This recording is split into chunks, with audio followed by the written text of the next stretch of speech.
While the issue of the mutiny still appeared uncertain, Hokar, one of the native princes, consulted his astrologer for information.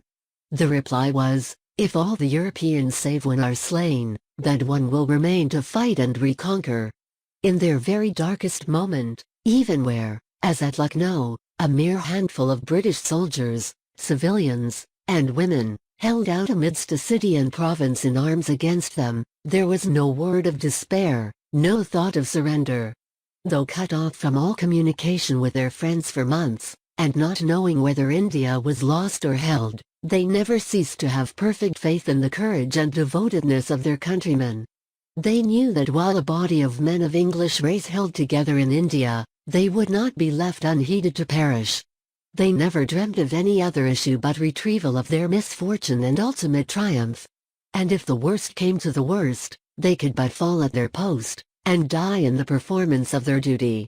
Need we remind the reader of the names of Havelock, Inglis, Neil, and Outram, men of truly heroic mold, of each of whom it might with truth be said that he had the heart of a chevalier, the soul of a believer, and the temperament of a martyr. Montalembert has said of them that they do honor to the human race. But throughout that terrible trial almost all proved equally great, women, civilians and soldiers, from the general down through all grades to the private and bugleman. The men were not picked, they belonged to the same ordinary people whom we daily meet at home, in the streets, in workshops, in the fields, at clubs.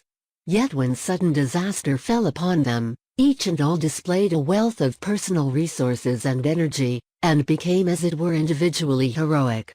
Not one of them, says Montalembert, shrank or trembled. All, military and civilians, young and old, generals and soldiers, resisted, fought, and perished with a coolness and intrepidity which never faltered. It is in this circumstance that shines out the immense value of public education, which invites the Englishman from his youth to make use of his strength and his liberty, to associate, resist, fear nothing, to be astonished at nothing, and to save himself, by his own sole exertions, from every sore strait in life. It has been said that Delhi was taken and India saved by the personal character of Sir John Lawrence. The very name of Lawrence represented power in the northwest provinces. His standard of duty, zeal, and personal effort, was of the highest. And every man who served under him seemed to be inspired by his spirit. It was declared of him that his character alone was worth an army. The same might be said of his brother Sir Henry, who organized the Punjab force that took so prominent a part in the capture of Delhi. Both brothers inspired those who were about them with perfect love and confidence. Both possessed that quality of tenderness, which is one of the true elements of the heroic character. Both lived amongst the people, and powerfully influenced them for good. Above all, as Colonel Edward says, they drew models on young fellows' minds, which they went forth and copied in their several administrations. They sketched a faith, and begot a school, which are both living things at this day. Sir John Lawrence had by his side such men as Montgomery, Nicholson, Cotton, and Edwards, as prompt, decisive, and high-souled as himself. John Nicholson was one of the finest, manliest, and noblest of men, every inch a Hakim, the natives said of him, a tower of strength, as he was characterized by Lord Dalhousie. In whatever capacity he acted he was great, because he acted with his whole strength and soul. A brotherhood of fakirs, borne away by their enthusiastic admiration of the man, even began the worship of Nikhil Sane. He had some of them punished for their folly, but they continued their worship nevertheless. Of his sustained energy and persistency an illustration may be cited in his pursuit of the 55th Sepoy mutineers, when he was in the saddle for 20 consecutive hours, and traveled more than 70 miles. When the enemy set up their standard at Delhi, Lawrence and Montgomery, relying on the support of the people of the Punjab, and compelling their admiration and confidence, strained every nerve to keep their own province in perfect order, whilst they hurled every available soldier, European and Sikh, against that city. Sir John wrote to the commander-in-chief to hang on to the rebels' noses before Delhi, while the troops pressed on by forced marches under Nicholson, the tramp of whose war horse might be heard miles off, as was afterwards said of him by a rough Sikh who wept over his grave.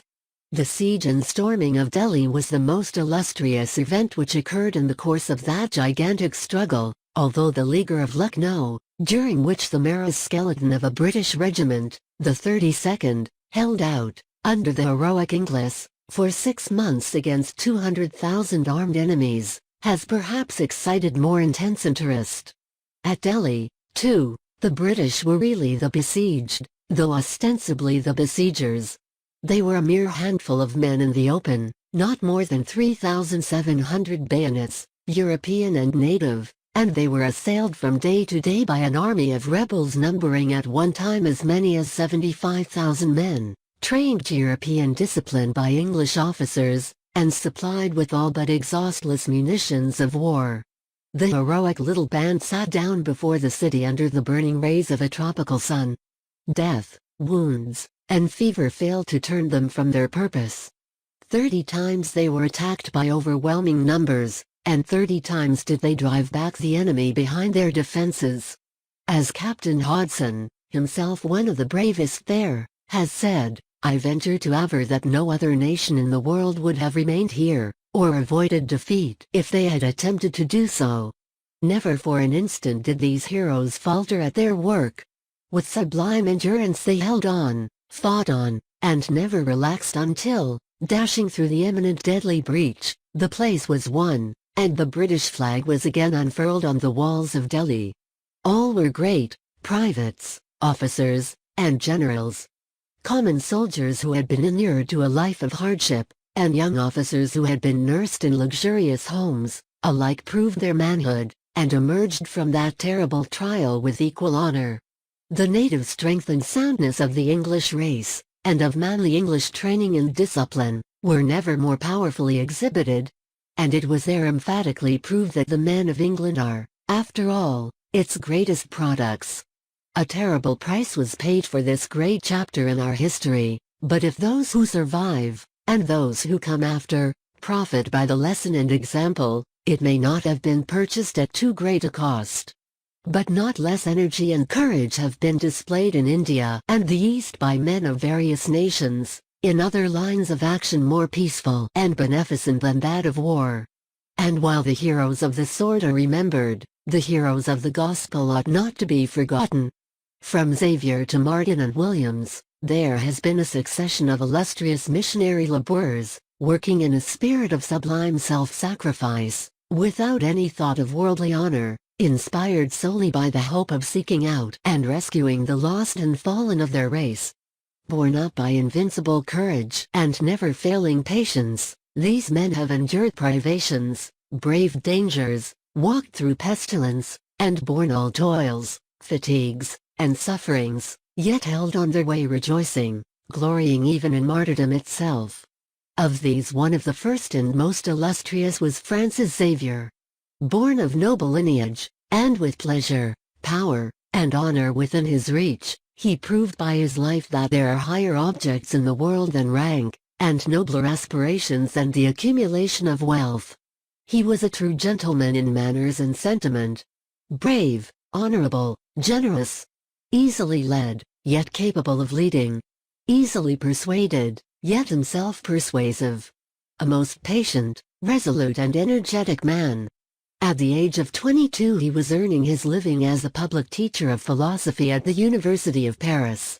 There Xavier became the intimate friend and associate of Loyola, and shortly afterwards he conducted the pilgrimage of the first little band of proselytes to Rome. When John III of Portugal resolved to plant Christianity in the Indian territories subject to his influence, Bobadilla was first selected as his missionary.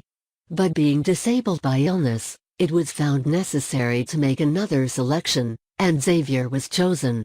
Repairing his tattered cassock, and with no other baggage than his breviary, he at once started for Lisbon and embarked for the East.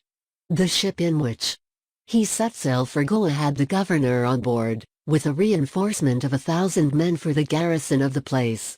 Though a cabin was placed at his disposal, Xavier slept on deck throughout the voyage with his head on a coil of ropes, messing with the sailors. By ministering to their wants, inventing innocent sports for their amusement, and attending them in their sickness, he wholly won their hearts, and they regarded him with veneration.